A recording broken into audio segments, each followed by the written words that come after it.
Hello, my dear friend. I hope you are doing great. Welcome to my channel. If you have not subscribed it, please subscribe it, press the bell icon, and hit the like button also. And as you know, we have already covered 80 questions in our previous video. If you have not watched, please visit all of that. That will increase your knowledge regarding economics. And I have already covered question of the history and political science. If you have not watched, please watch all of that for your exam preparation. Let's get started beginning with the 81st question. 81वां question start करते हैं। उसमें दिया गया है with reference to the डेब्ट service coverage ratio. मतलब इसमें बोला गया डेब्ट सर्विस, कर्जे की सर्विस, जो कर्जा लेता है कोई, कवरेज रेशियो वो कितना कवर कर सकता है।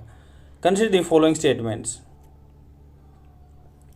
फर्स्ट स्टेटमेंट है in the context of the corporate finance. मतलब मान लो कोई व्यवसायिक के संदर्भ में बोलें तो DSCR states net operating income as a multiple of डेप्ट obligation due to within year.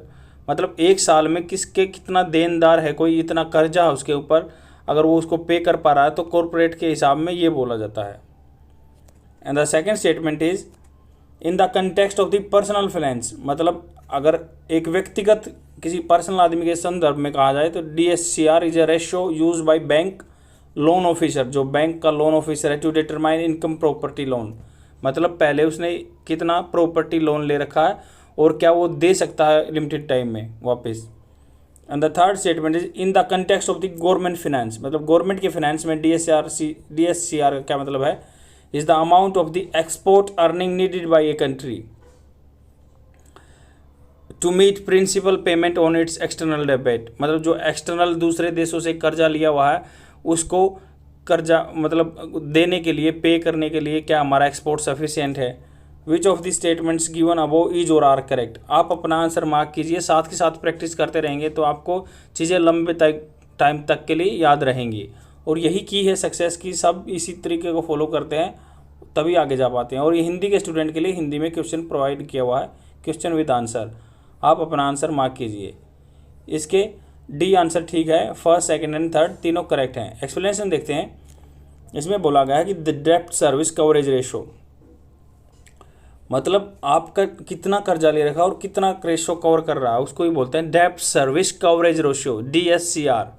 Applies to the corporate, मतलब गवर्नमेंट एंड पर्सनल, तीनों के अप्लाई होता है in the context of the corporate finance. पहला ऑप्शन में बोला गया था कॉर्पोरेट फाइनेंस द डेब्ट service coverage ratio is a measurement of the firm available case.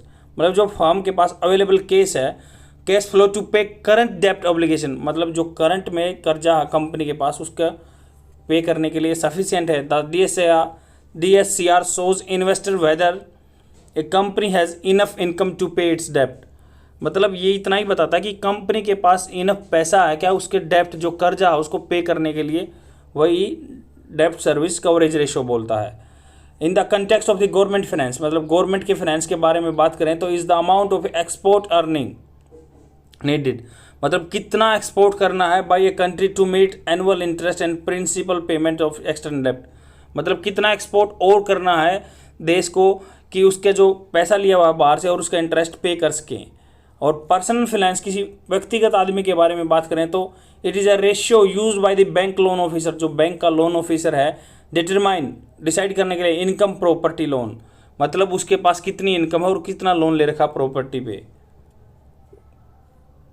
तो इसलिए फर्स्ट स्टेटमेंट करेक्ट है कि यही तीनों भी बात हमने पहले ही पढ़ ली कि the ratio states net operating income as a multiple of डेप्ट obligation due to within the 1 year. मतलब एक साल में अगर कंपनी के पास जितना पैसा है वो उसको पे कर पाएगा या नहीं, तो इसलिए उसको। और इसमें एक बात बोली गई है कि अगर 1% से नीचे है, मान लो 1% से नीचे है, मान लो 0.95 है, तो वो कह रहा है कि वो 100 रुपये में से 95 रुपये देने के काबिल है, बस उससे ज़्यादा नहीं दे सकता। इसलिए ही 1 से नीचे को मतलब DSCR उसका कवरेज रेशो कम आ जाता है और वो अपने पे करने में पूरा सफल नहीं रहेगा।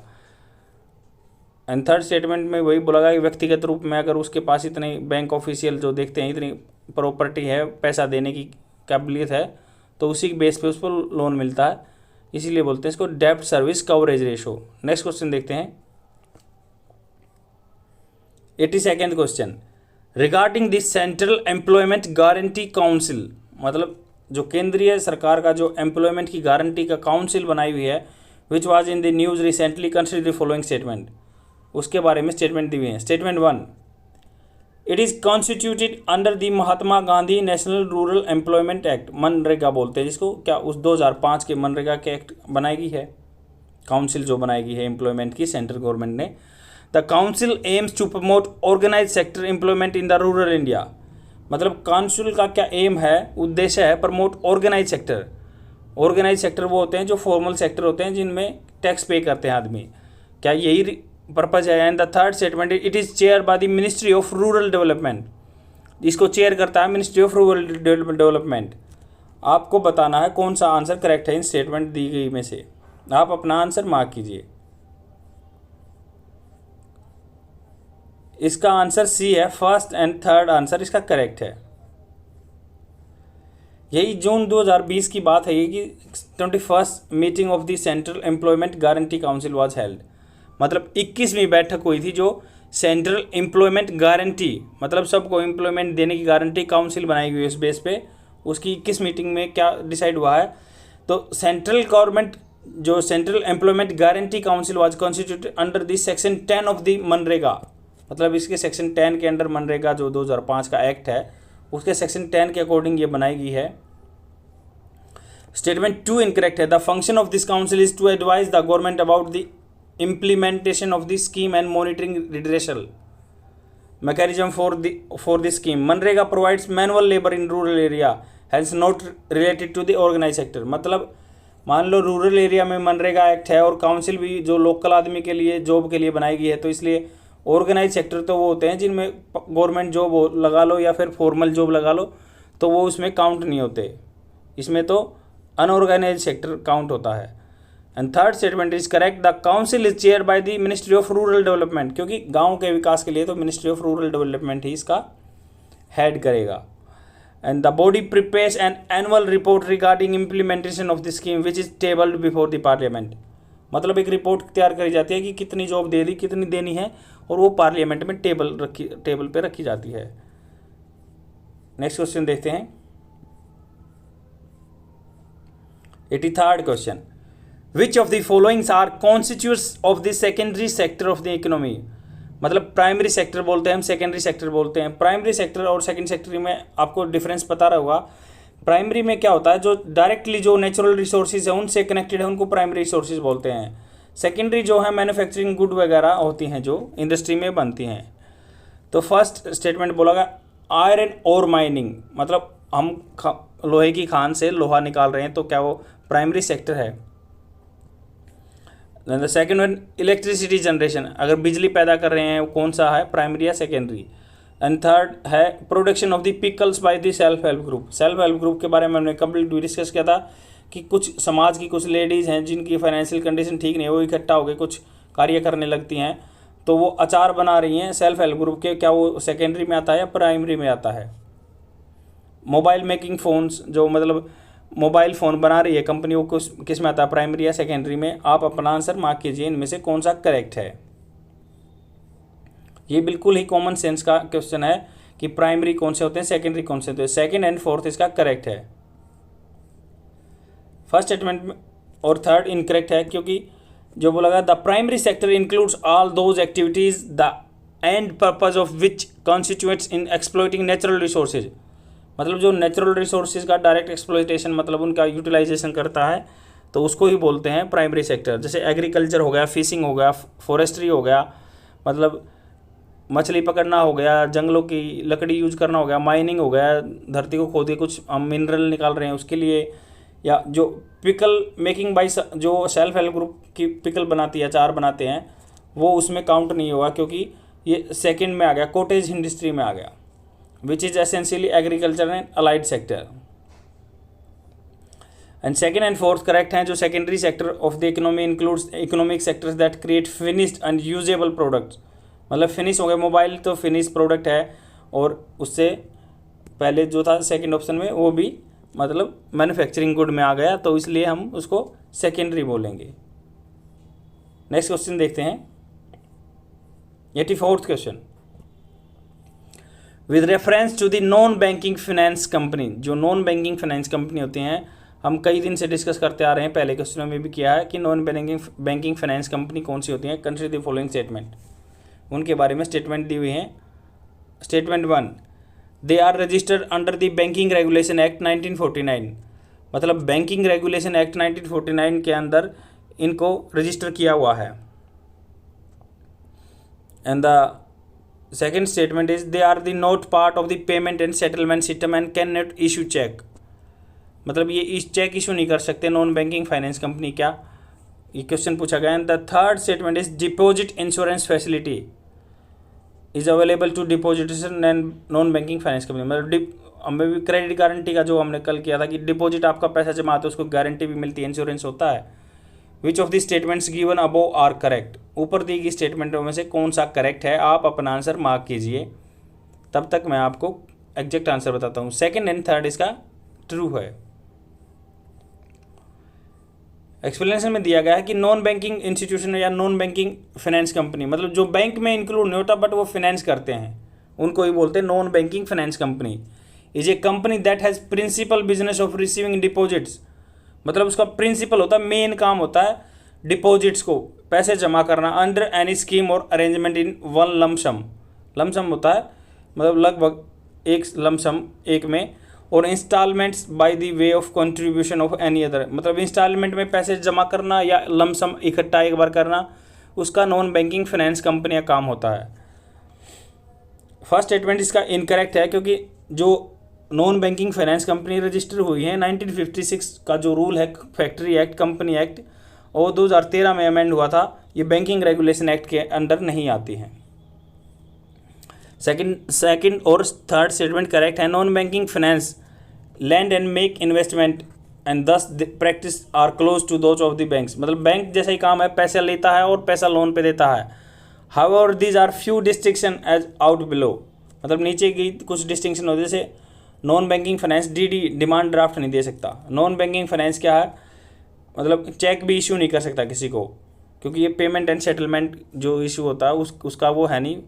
And the deposit insurance and credit guarantee, मतलब इसमें डिपॉजिट इंश्योरेंस नहीं होता, अगर पैसे जमा करोगे तो उसका कोई इंश्योरेंस नहीं होता। नहीं तो deposit insurance and credit guarantee के अंदर 5 लाख तक का पैसा आपको वापस मिल सकता है दिवालिया होने पे भी बैंक। नेक्स्ट क्वेश्चन देखते हैं।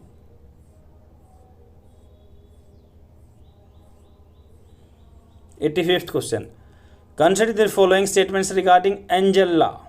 एंजल लॉ के बारे में स्टेटमेंट दी हुई हैं, आप अपना स्टेटमेंट देखिए।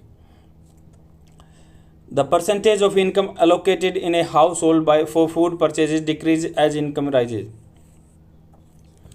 मान लो कि ये बोला गया कि जो मान लो घर में पैसे की इनकम बढ़ गई तो परसेंटेज ऑन फूड, मतलब परसेंटेज टोटल की बात नहीं हो रही कि जो खाने के पैसों पे परसेंटेज कम हो जाएगा, लग्जरी आइटम पे ज़्यादा हो जाएगा, पेमेंट बढ़ेगी, तो परसेंटेज की बात हो रही है, टोटल की बात नहीं हो रही है, आप ये ध्यान रखना। Second statement, the proportion spent on luxury goods increase with the rise in income. मतलब जो मान लो इनकम में राइज होगा तो उनमें फूड आइटम पे तो कम हो जाएगा और लग्जरी आइटम पे ज़्यादा हो जाएगा percentage. And the third one is with higher income higher spending take place landing to the reduction in saving. मतलब ज़्यादा इनकम होगी तो सेविंग कम होगी, यही बोला गया है। Which of this statements above are correct. आप अपना आंसर मार्क कीजिए। और फ्रेंड्स, ये वीडियो आप ज़्यादा से ज़्यादा बच्चों में शेयर कीजिए ताकि सबको हेल्प मिल सके इन क्वेश्चन आंसर से या सिलेबस से। और मैं यहाँ पे जो भी पूरा सिलेबस है यूपीएससी का वो डेली आपके लेक्चर लेता रहूँगा और पढ़ाता रहूँगा, लंबे टाइम तक यहाँ पे क्लास चलेंगी। बट ये है कि सबको फ्री में एजुकेशन मिलनी चाहिए। और क्योंकि अगर इस कोर्स को खरीदने जाएंगे, कोई भी आज आईएएस का कोर्स खरीदता है तो उसको लगभग 1 लाख के आसपास रुपया देना पड़ता है। तो सबके पास ये फैसिलिटी अवेलेबल है नहीं और नहीं होती है, तो हमें अपने ही रिसोर्सेज में मैनेज करना होता है। तो प्लीज़ आप इसको शेयर कीजिए ताकि हर बच्चे तक ये पहुंच पाए। इसका फर्स्ट एंड सेकंड क्वेश्चन पे आते हैं। फर्स्ट एंड सेकंड इसका करेक्ट आंसर है। एक्सप्लेनेशन देखते हैं। इसमें क्या है, जो हाउस होल्ड इनकम इंक्रीज होती है ना, तो परसेंटेज जो खाने के परसेंटेज कम हो जाता है, लग्जरी आइटम पे हम ज़्यादा खरीदते हैं, क्योंकि खाने पे तो लिमिटेड ही खा सकता आदमी, उतना ही पैसा इन्वेस्ट करेगा, बट लग्जरी आइटम पे ज़्यादा करेगा। इसलिए परसेंटेज कम हो गई, टोटल की बात नहीं हो रही है। एंड मान लो वही लग्जरी आइटम पे ज़्यादा हो जाएगा।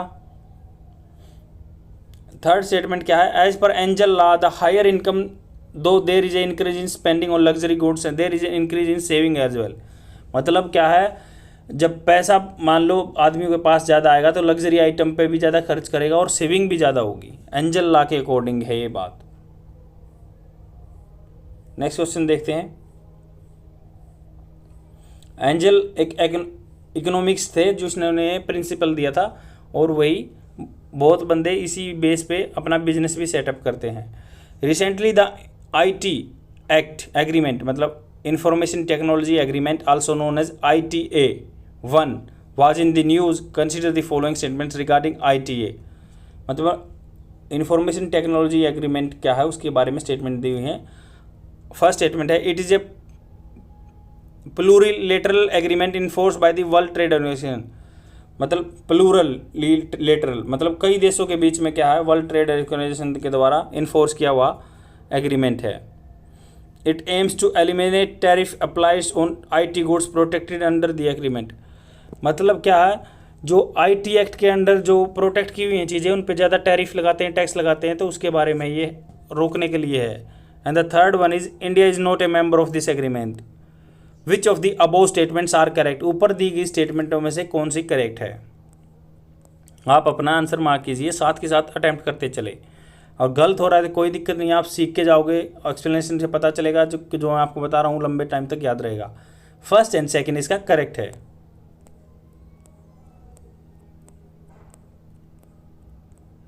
मतलब इसमें दिया गया है कि request of Japan and Taiwan, जो साउथ एशिया की कंट्री हैं जापान एंड ताइवान, इन्होंने WTO में पहुंचे और डिस्प्यूट सेटलमेंट बॉडी के पास पहुंचे। जब WTO की डिस्प्यूट सेटलमेंट बॉडी है वहाँ पे पहुंचे ये कंप्लेन लेके कि इंडिया जो है IT चीज़ों पे ज़्यादा टैक्स लगा रहा है।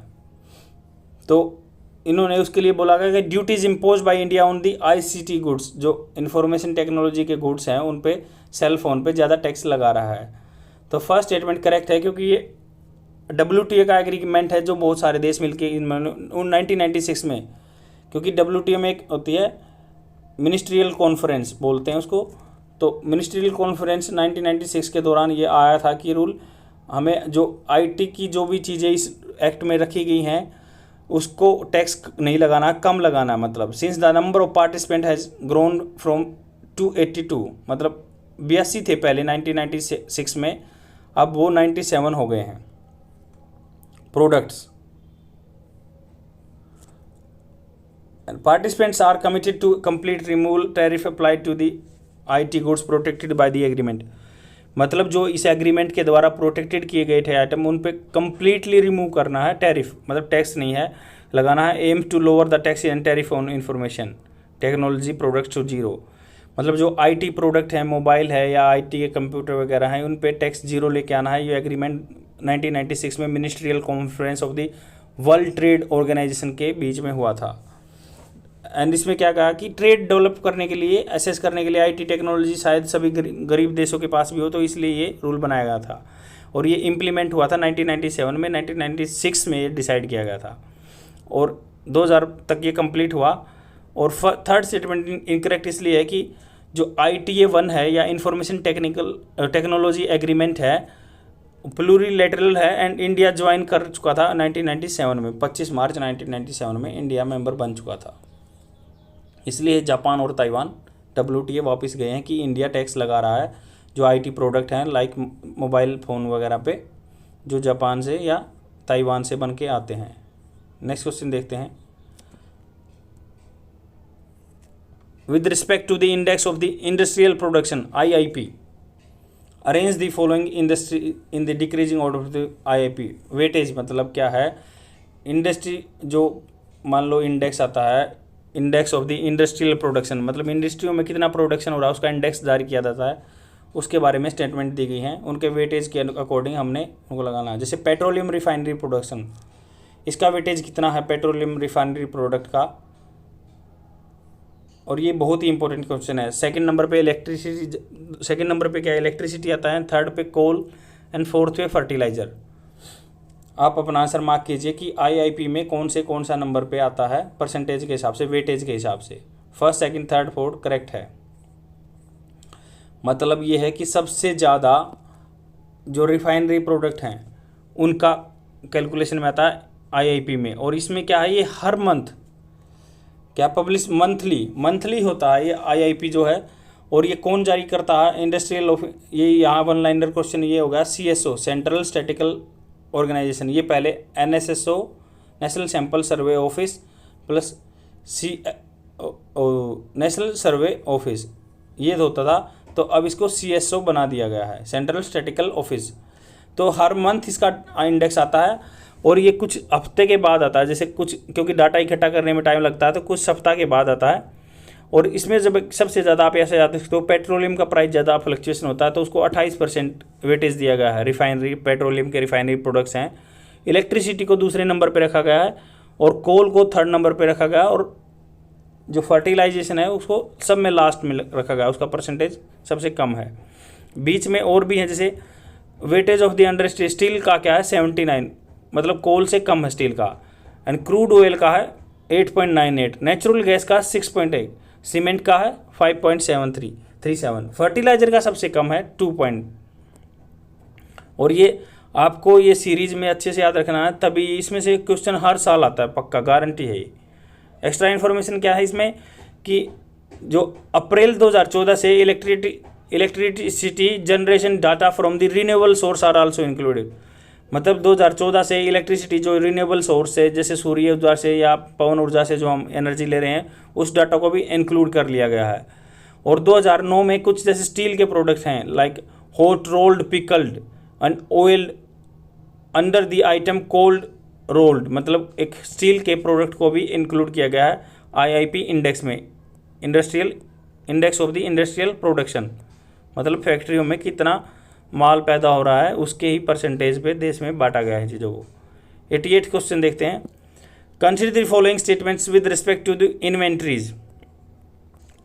ये कंपनी के लिए बहुत ही इंपॉर्टेंट चीज़ होती है इन्वेंट्री, इसके बारे में ध्यान रखना है हमें, क्वेश्चन बहुत बार बनते हैं इससे। First statement, they are the अरे मतलब होता है अरेंजमेंट ऑफ फिनिश्ड गुड्स और raw material held by a company. मतलब जो फिनिश्ड गुड हैं बन गए या मटेरियल जो held by the company, only finished good होते हैं क्या इसमें। And the second statement is they are the flow variable, मतलब फ्लो वेरिएबल जो होते हैं जो चेंज होते रहते हैं। And the third one is the change in the inventory of a firm is treated as a investment. मतलब inventory में चेंज आ गया तो इन्वेस्टमेंट में काउंट होगा या नहीं होगा। Which of the above given statement is और आर करेक्ट, इनमें से कौन सा स्टेटमेंट करेक्ट है, आप अपना आंसर मार्क कीजिए। फर्स्ट एंड थर्ड इसका करेक्ट है। इसमें एक्सप्लेनेशन में दिया गया, जैसे इन्वेंट्री क्या होती है। इन्वेंट्री वो होती है जो पिछले साल का प्रोडक्ट बन के तैयार था, बिका नहीं, आपका आपके पास रह गया फैक्ट्री में, वो या एक आधा अधूरा बना हुआ प्रोडक्ट, या जो रॉ मटेरियल है बस खाली हुई, वो क्या है इस साल के बजट को पूरा करके अगले साल में इन्वेंट्री में आएंगे कि ये पिछले साल से आए हैं। क्योंकि अकाउंट मेंटेन करना पड़ता है किसी भी कंपनी को, और यही बोलते हैं कि जिसको अकाउंटेंसी की नॉलेज है कि दोनों साइड बराबर होनी चाहिए। एक साल का लास्ट में उसको टैक्स पे करना पड़ता है, तो इसलिए वो उनकी जो बुक होती है उसका मान लो बही खाता लगा लो या बुक लगा लो, तो उसमें जो एंट्री पूरी होनी चाहिए। तो इसलिए क्या है, पहले साल का जो बचा हुआ माल है उसको इन्वेंट्री में काउंट करते हैं, या पका माल हो या रेडी माल हो या रॉ मटेरियल हो, उसको इन्वेंट्री में काउंट करते हैं। तो इसमें बोला गया कि जो फर्स्ट स्टेटमेंट करेक्ट है, क्योंकि इकोनॉमिक्स में जो अनसोल्ड फिनिश्ड गुड हैं या सेमी फिनिश्ड गुड हैं या रॉ मटेरियल हैं which a firm carries from 1 year to next year is called inventory. यही जो मैंने बात बोली आपको कि एक साल से दूसरे साल में ले जाते हैं उसको इन्वेंट्री बोलते हैं। और ये ए flow variable is a measured over an interval of time, मतलब एक टाइम के अंतराल पे मापा जाता है flow variable. It represent the change in the quantity made in a particular time period. मतलब इसका क्या मतलब है फ्लो वेरिएबल की, पहले इस टाइम पीरियड में मान लो एक मंथ में इतना प्रोडक्ट बनता था, अभी एक मंथ में ज़्यादा प्रोडक्ट बनने लगा, उसको फ्लो वेरिएबल बोलते हैं। एंड स्टॉक वेरिएबल क्या होता है कि measured eight one specified time and the represents A quantity exit at that point of time. मतलब फ्लो वेरिएबल में पहले कभी से बेस से कंपेयर करते हैं कि इस पहले एक महीने में इतना प्रोडक्ट होता था, अब इतना, पर जो फिक्स्ड है मतलब स्टॉक वेरिएबल बोलते हैं उसको, उसमें क्या है एक पर्टिकुलर टाइम पे डिस्कस किया जाता है कि हाँ भाई मार्च के महीने में इतना प्रोडक्ट आया एट पॉइंट ऑफ टाइम, बस कंपेयर नहीं किया जाता, विच में एक्यूमुलेटेड इन द पास्ट, और जो पास्ट में हो चुका होगा पर पर्टिकुलर टाइम पे ही बताते हैं कि इतना यहाँ पे प्रोडक्शन हो रहा है। और as inventory are usually measured and evaluate at single point in time, मतलब इन्वेंट्री हैं जो यूजुअली क्या करते हैं, मेजर करते हैं सिंगल पॉइंट ऑफ टाइम, मतलब एक ही टाइम पे इन्वेंट्री काउंट करते हैं। It is A stock variable, तो ये स्टॉक वेरिएबल है। The inventory change is a flow variable, मतलब इन्वेंट्री चेंज हो रही है तो फ्लो वेरिएबल है। अगर वो फिक्स टाइम पे एक पर्टिकुलर टाइम पे इन्वेंट्री काउंट हो रही है तो उसको स्टॉक वेरिएबल बोला जाता है। मतलब स्टॉक का मतलब जो एक पर्टिकुलर पॉइंट पे है, और फ्लो वेरिएबल जो टाइम टू टाइम चेंज होती रहती है। थर्ड स्टेटमेंट करेक्ट है कि inventory are treated as capital, मतलब इनको पूंजी माना जाता है, addition to the stock of the capital in a firm known as investment, मतलब इन्वेस्टमेंट को भी कैपिटल माना जाता है और इन्वेंट्री को भी कैपिटल माना जाता है। As a change in inventory is a flow equal to the change in the stock of the unsold goods, मतलब इन्वेंट्री में जितना चेंज होगा, जितना बेचा नहीं गया सामान उसमें ही बराबर होगा। Therefore the change in the inventory of a firm is treated as investment, मतलब इन्वेंट्री में चेंज होता है तो उसको इन्वेस्टमेंट ही काउंट किया जाता है। The rise in the value of inventory of a firm over a year is treated as investment expenditure undertaken by the firm, मतलब इन्वेंट्री में चेंज हो रहा है तो उसको इन्वेस्टमेंट काउंट किया जाता है, और जो कि मान लो फिक्स पीरियड के लिए रहता है तो उसको स्टॉक बोलते हैं, और मान लो चेंज रहता है तो वेरिएबल बोलते हैं, फ्लो बोलते हैं। आई होप आपको ये चीज़ें क्लियर हो गई होंगी, ज़्यादा टेक्निकलिटी में जाने की ज़रूरत नहीं है, आपको क्या है नॉर्मल एग्जाम्पल से समझना है इकोनॉमिक्स को, तब लंबे टाइम तक याद रख पाओगे, नहीं तो टेक्निकली चीज़ें जाओगे तो बहुत चीज़ें you will tend to forget, और आप भूल सकते हैं। 89 क्वेश्चन देखते हैं। Regarding the models of the economic growth adopted by the erstwhile planning commission, मतलब जो प्लानिंग कमीशन ने अडोप्ट किए थे, जो हमारे 2015 में नीति आयोग आया, उससे पहले प्लानिंग कमीशन बनते थे, तो उसके बारे में स्टेटमेंट दिया गया है। जो Herald Domar model, Herald Domar model ये जो इकोनॉमिस्ट थे कि उनके बारे में, जो फर्स्ट 5 ईयर प्लान में फोकस में सेविंग एंड कैपिटल प्रोडक्टिविटी पे किया गया था क्या, जो फर्स्ट 5 ईयर प्लान बना था 50 से 55 तक। तो सेकंड स्टेटमेंट है पीसी महानोलोबिस, आपने बहुत बार पढ़ा होगा, model which was introduced in second 5 year plan to focus on the products of the capital goods, मतलब पीसी महानोलोबिस जो मॉडल है वो 5 साल के लिए इंक्लूड किया गया था सेकंड 5 ईयर प्लान में, जो 55 से 60 तक रहा था। Which of the statements given above are correct, statement इनमें से कौन सी करेक्ट है। मैं आपको थोड़ा बता देता हूँ कि जैसे ही हमारा देश आज़ाद हुआ, हमारे देश में बहुत गरीबी थी, तो हमारा जो हेराल्ड डोमर मॉडल बोलते हैं वो फर्स्ट 5 ईयर प्लान में इंक्लूड किया गया था। तब क्या था, पैसे के लिए बोला गया था कि जितना ज़्यादा बंदों के पास सेविंग होगी ना, उतना ज़्यादा ग्रोथ करेंगे हम, और फर्स्ट 5 ईयर प्लान में एग्रीकल्चर पे पूरा जोर दिया गया था। तब वो 5 साल बाद सक्सेस नहीं हुआ, तो फिर हम इंडस्ट्री की तरफ बढ़े थे, जब पीसी महानोलोबिस का जो थे उन्होंने कहा था कि भाई बचत तो होनी चाहिए, पर बचत क्या होनी चाहिए, जब इंडस्ट्री डेवलपमेंट होगा तब बचत होनी चाहिए। तो इंडस्ट्री का ग्रोथ होना जरूरी है, बचत का इतना जरूरी नहीं है प्रोग्रेस के लिए। तो वही इसमें दिया हुआ कि हेराल्ड डोमर मॉडल है, तो उसने कहा था कि जितना बंदों के पास सेविंग होगी ना, उतना ही हमारा देश ग्रोथ करेगा, और ज़्यादातर हमने एग्रीकल्चर पे एम्फेसिस दिया था, जोर दिया था। अब सेकेंड स्टेटमेंट में बोला गया कि हमने ग्रोथ, पीसी महानोलोबिस है जो सेकंड 5 ईयर प्लान था, उसमें बोला गया था कि हमें कैपिटल गुड्स, जैसे हमें इंडस्ट्री को बढ़ावा देना है, फैक्ट्रियों में ग्रोथ करनी है, और हैवी इंडस्ट्री को बढ़ावा देने के लिए कहा गया था। और इसमें क्या कहा था कि 5वें प्लान तक फिर यही रहा था कि इंडस्ट्री पे ही जोर दिया गया था। जो पीसी महानोलोबिस, ये भी इकोनॉमिक्स थे, बंदे का नाम है ये। तो rate of growth of investment, मतलब rate of growth of investment ज़्यादा होना चाहिए, इन्वेस्टमेंट ज़्यादा होनी चाहिए ग्रोथ के लिए, ना कि सेविंग। सेविंग रख के क्या करेंगे आदमी, ग्रोथ नहीं होगी, वो जो पहले हम 5 ईयर प्लान में फॉलो कर चुके थे।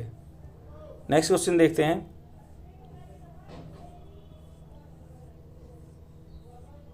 19th question, consider the following statements about CRR। हमने पहले भी क्वेश्चनों में डिस्कस किया हुआ, CRR कैश रिजर्व रेशो बोलते हैं। तो इसका क्या काम होता है कि जो बैंक में, मान लो बैंक क्या है, कुछ पैसा एज ए सिक्योरिटी RBI में रखते हैं कि मान लो यहाँ पे घाटा आ गया तो इससे क्या है, कैश रिजर्व रहेगा और जो हम पे कर सकते हैं अपने बैंक को नॉर्मल रख सकते हैं। इसके बारे में स्टेटमेंट दी गई है। फर्स्ट स्टेटमेंट है, it is the ratio of the net demand and time liability. NDTL बोलते हैं इसको, net demand and time liability. मतलब क्या है, जितना पूंजी बैंक में आई है उसकी लायबिलिटी वो होती है जो, मान लो आप पैसा जमा कर रहे हो बैंक में, तो वो बैंक के ऊपर लायबिलिटी है, उसको आपका पैसा देना है। तो और डिमांड क्या है कि वो उसको पैसा जितना आदमियों से लेना है उसने लोन दे रखा है। तो इसमें क्या है, रेशियो बताया गया है कि ये इसका रेशियो होता है CRR। And the second statement, it is maintain in the form of the cash, gold, other security approved by RBI। क्या ये कैश और गोल्ड में भी रख सकते हैं क्या बैंक RBI में? और थर्ड स्टेटमेंट है, the bank receive interest from the RBI for maintaining CRR। कि जो मान लो बैंक RBI में रखता है तो RBI क्या उस पैसे पे भी उनको ब्याज देता है, क्या इंटरेस्ट देता है। और इसमें पूछा गया इनकरेक्ट स्टेटमेंट पूछा गया, इसलिए हमें ध्यान रखना कि करेक्ट पूछा गया है इनकरेक्ट पूछा गया है। आप अपना आंसर मार्क कीजिए।